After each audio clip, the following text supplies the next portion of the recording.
Still considerable difference between law of each countries. যদিও পুরা পৃথিবীতে এটার এক এক কান্ট্রিতে এক এক রকম আইন আছে, সো এক এক দেশে যার যার নিজস্ব আইন অনুযায়ী এগুলা কাজ করে, যার যার দেশের আইন অনুযায়ী কাজ করে। There is no one size fits all answer as to whether use falls into copyright exception and the court decide the applicability of such exceptions on a case by case basis.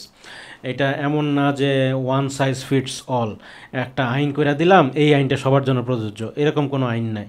এটা court case to case দেখে দেখে সেই অনুযায়ী এক্সেপশনগুলোকে নির্ধারণ করে। এটা জিনিসটা কিভাবে ইউজ হয়েছে, ওই যে 4টা ফ্যাক্টর বলছিলাম, ওই 4টা ফ্যাক্টরের উপর ডিপেন্ড করে। At YouTube, our mission is to give everyone voice and show them the world. ইউটিউবের মিশন হচ্ছে প্রত্যেককে একটা করে ভয়েস দেওয়া, মানে প্রত্যেককে অধিকার দেওয়া তার কথা বলার এবং পৃথিবীকে দেখানোর। Copyright exceptions play a key role in furthering this mission by supporting the free flow of ideas and creativity. Copyright exception গুলা হচ্ছে ফ্রি ফ্লো অফ আইডিয়া এবং ক্রিয়েটিভিটির অবাধ প্রবাহ সুন্দর মতো সুযোগ করে দেয়। Therefore, we ask right holders to consider applicability to copyright exceptions before they submit a copyright removal request. So YouTube সবসময় যারা এই কপিরাইট রিমুভাল রিকোয়েস্টটা দেয় তাদেরকে সবসময় এই কারণেই উৎসাহিত করে বা বলে একটা কী পরিমাণ এক্সেপশন সে গ্রহণযোগ্য, কী পরিমাণ এক্সেপশন হইতে পারে তার কপিরাইটের, কতটুকু ইউজ করা সম্ভব, ওইটা ইউটিউব সবসময় বলে। যে রিমুভাল রিকোয়েস্টটা দিবে তাকে সবসময় বলে যে আপনি কতটুকু আপনি ছাড় দিতে পারবেন আপনার কপিরাইটের ব্যত্যয় হইলে।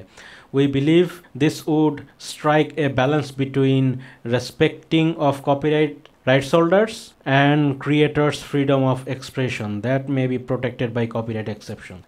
একটা কপিরাইটেড প্রোডাক্ট নিয়ে আরেকজন যে নতুন কিছু বানাইলো সে তারও একটা ফ্রিডম অফ এক্সপ্রেশন রক্ষা হইল, আর যে কপিরাইটের অরিজিনাল মালিক সে তো।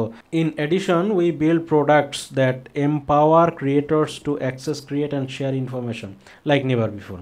সো আমরা এমন প্রোডাক্ট বানাবো যেটা আমাদেরকে অ্যাক্সেস দিবে ক্রিয়েট করার জন্য, ইনফরমেশন শেয়ার করার জন্য, নতুন ক্রিয়েটিভিটি, জাস্ট আমরা বলতেছে ক্রিয়েটিভিটিকে সুযোগ দিচ্ছি।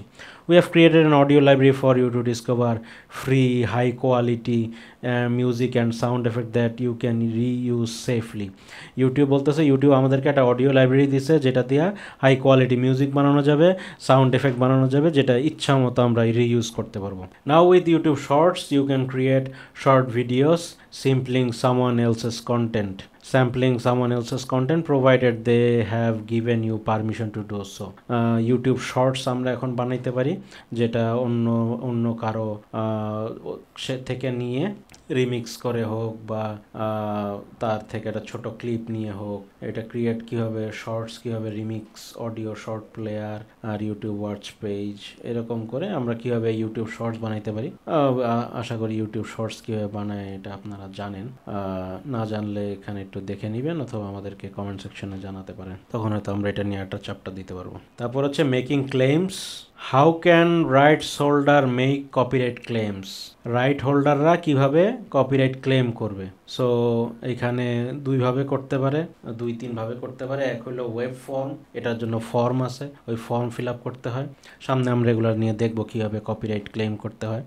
কপিরাইট ম্যাচ টুল আছে, কন্টেন্ট আইডি নিজের সাথে ম্যাচ পাইলেই করে ফেলে। ও হচ্ছে block a whole video from being viewed. যখন ম্যাচ পাওয়া যায়, কন্টেন্ট আইডি যখন ওর সাথে ওই আইডিটার সাথে ম্যাচ পাওয়া যায় এই টুলসটা, তখন ওইটাকে ব্লক করে দেয় অথবা মনিটাইজ করে অথবা ভিউয়ারের স্ট্যাটিস্টিক্সগুলোকে ট্র্যাক করে। এগুলো আমরা দেখছি। Enforcing copyright, what action does YouTube take for copyright infringement? So if a copyright owner submits a valid DMCA DMCA হচ্ছে এটা একটা ওর কপিরাইটের একটা আইন। এটা একটা কমপ্লেইন যদি ওয়েব ফর্মের মাধ্যমে দেওয়া হয়, we take down the video and apply a copyright strike. ভিডিওটা ইউটিউব ডাউন করে দিবে আর কপিরাইট স্ট্রাইক দিবে। If a user gets 3 copyright strike in 90 days, their account along with any associated channel will be terminated. যদি 90 দিনের মধ্যে 3টা copyright খায়, সাথে সাথে চ্যানেল গায়েব।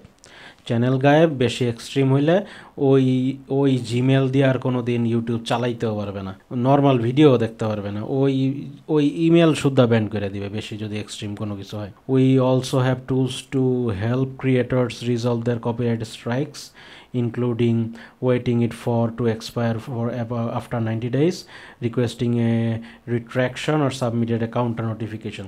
সো কেউ যদি কপিরাইট স্ট্রাইক খায় তাকে 90 দিন ওয়েট করতে হবে, কপিরাইট 90 দিন পরে উঠে যায় আর কি, ফার্স্ট ওয়ার্নিং যেটা, ফার্স্ট স্ট্রাইক যেটা, 90 দিন পর্যন্ত ওয়েট করতে হবে, অথবা এইটাকে ইউটিউবের কাছে রিট্র্যাকশন করার জন্য, সরি, যে কপিরাইট স্ট্রাইক করছে, যে কপিরাইট স্ট্রাইকটা দিছে, মানে যে ক্লেম করছে যে আমার গানের সাথে ওর গানটা মিলে গেছে, তার সাথে পার্সোনালি যোগাযোগ করে একটা সমঝোতা করা যেতে পারে, অথবা তাকে কাউন্টার নোটিফিকেশন পাঠানো যেতে পারে ইউটিউবের মাধ্যমে যে ও ভুল, আমি আসলে এটার ওনার। সো এই 3টা কাজ করা যেতে পারে। Content ID works differently, content ID এক ক্ষেত্রে একভাবে কাজ করে। If A match between A reference file and new upload is made, A claim is made. যখন কন্টেন্ট আইডি তার সাথে এবং রেফারেন্স যে ফাইলটা দেওয়া হয় ওই রেফারেন্স ফাইলের সাথে নতুন আপডেট যেটা আছে সেটা যদি ম্যাচ পায় তখন ও একটা ক্লেম অটোমেটিক করে দেয়। Based on preference selected by a content ID owner, content ID যে ওনার আছে সে কীভাবে সেটিং করে দিছে এইটার উপর বেস করে YouTube apply a policy to track, monetize or block, but it will not issue a copyright strike. Content ID match করলে ওই 3 ধরনের কাজে